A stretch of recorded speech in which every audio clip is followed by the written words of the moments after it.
First and foremost, I will definitely support Dr. Daka's motions put forward. And just to say, this year the board worked on revising our core values, and one of the most important of those is the last one. MCPS is committed to a culture of respect that includes fair treatment, honesty, and openness and integrity. That spirit, that environment in which we make these difficult decisions should serve as a guiding light as we wade through the muck of these sometimes dark days. Another guiding light must be our commitment to Baldrige. I've served for the last 11 months on the Baldrige leadership team, and MCPS is investing a great deal in growing as a process-oriented organization. One of the core values of Baldrige education criteria for performance excellence is valuing faculty, staff, and partners. Valuing faculty, staff, and partners occurs when staff and stakeholders' input, shared decision-making, ongoing development, and collaboration are valued and enhanced. And looking at the trajectory of these two critical values and the recommendation from the superintendent, supplement A, I see a train wreck.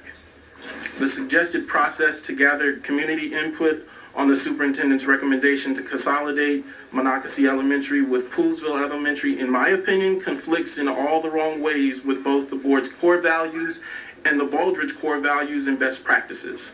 Let me be perfectly clear. That enrollment issue needs immediate attention. Let me say that again. It needs immediate attention. But by deciding a date that assumes that the school will be closed at the end of this year cannot drive the process for community input. I cannot in good conscience set up the community to participate in a process when the general feeling is that the deck is stacked. That is not community input, and that is one of the reasons why many communities do not trust that our school system is completely earnest when we refer to the Baldrige process. Therefore, I am supporting Dr. Daka's resolution. I would encourage the superintendent, which Dr. Daka has done, and staff to come back with a process that includes all stakeholders and gives folks enough time to make a good decision and understand what that decision is. Mrs. O'Neill? Yes, well, I just have a couple of questions about the resolution. And in the, I guess it's the second resolve, it says recommendations on all options for addressing. And, you know, you don't spell it out. And I know I've heard from the members of the community, you know, about transfer boundaries. I mean, we've heard from some in the Poolesville community that, and we heard from the Clarksburg community, you know, no, they don't want a boundary study. But so in exploring all options, you're thinking including transfer policy, boundary, and or even consolidation. At the end of the day, I mean, consolidation is still included in this mix as a possibility for discussion. I mean, the community work groups, as a routine, make recommendations or lay out various options just as in a boundary study. But the superintendent ultimately makes the recommendation. And then the other thing is that then your intent would be that this would be action next November when we take the CIP, or are you know,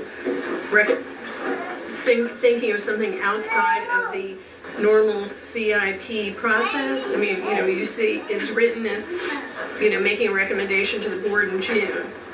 At that point, or just do you see, I feel like, you know, for board action at this, you know, because we're not doing budget. That's true. I'm just asking as a question. Okay, well, the first part of your question, I did not want to put anything in there about the options. That needs to come up through the work groups if they want to do transfer, if they want to include other communities, because I've heard from the Clarksburg cluster that there are people that do not want to be involved in that, in transferring their kids. They think they've been through enough with the building of the schools and moving kids around already. So that's something I think the work group has to come to grips with. In terms of whether we should do this in June or not, I'm not sure about how this goes. Well, I was just thinking in terms of next steps. Okay, because, you know, I think that it's a reasonable time, you know, for you should be know, November. for the community to make recommendations, but it's out of sync with any, you know, capital or operating solution. And, you know, we'll be faced in June with an operating budget dilemma based on everything that we're hearing from, you know, county executive and county council members.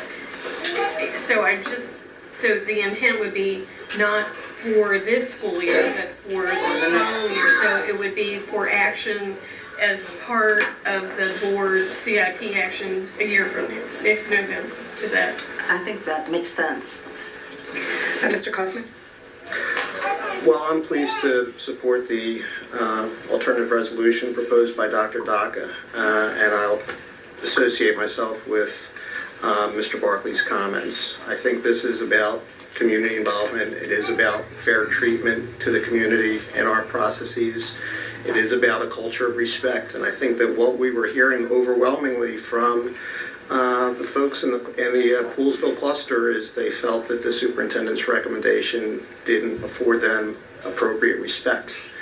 And I think they were right in terms of the timing of the proposal as it came as part of our CIP. I'm not necessarily faulting the superintendent. We really don't have time frames established for when these kinds of proposals come through. But I think when we were talking about, when we were changing our policy on strategic planning, there was definitely positions expressed that as part of the budget process, we shouldn't be getting proposals for major changes to programs. And I don't think that this is far different than that. I think that there should have been more time prior to the presentation of the CIP to give advance notice to the board and the community that this was a proposal that was being considered.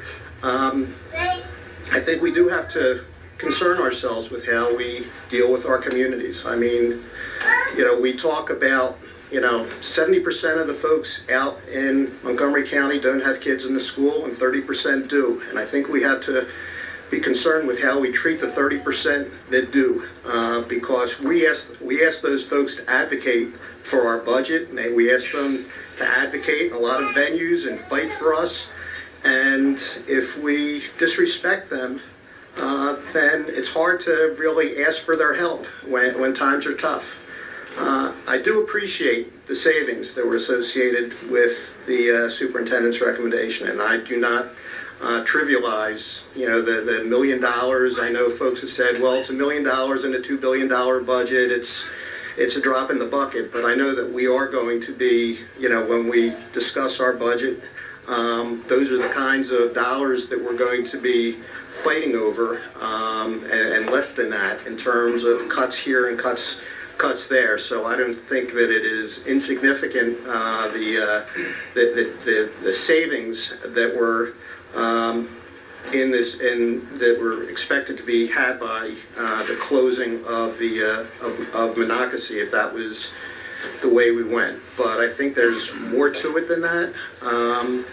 And, you know, just getting back to the community, I mean, I met with folks there, and we were talking about the $1 million in savings. And, you know, one of the things that the people in the room said, well, how can we help you fight for your budget? I mean, what do we need to do to get the word to the county council and our state legislature and all that they need to fund the MCPS budget? And I said, well, that's a conversation that we'll have on another day, but first we need to get through this proposal. I hope all the folks in this room, you know, when the time comes for us to be advocating at the county council for the money for our capital budget and for our operating budget, that you all head down the street, you know, because we need you. And, you know, that's what a lot of this is about. But I think that for me as a board member, and I think for these core values that we've articulated in terms of wanting to be a system that's committed to a culture of respect, I think that's important. And for those reasons, I'll be supporting Dr. Daca's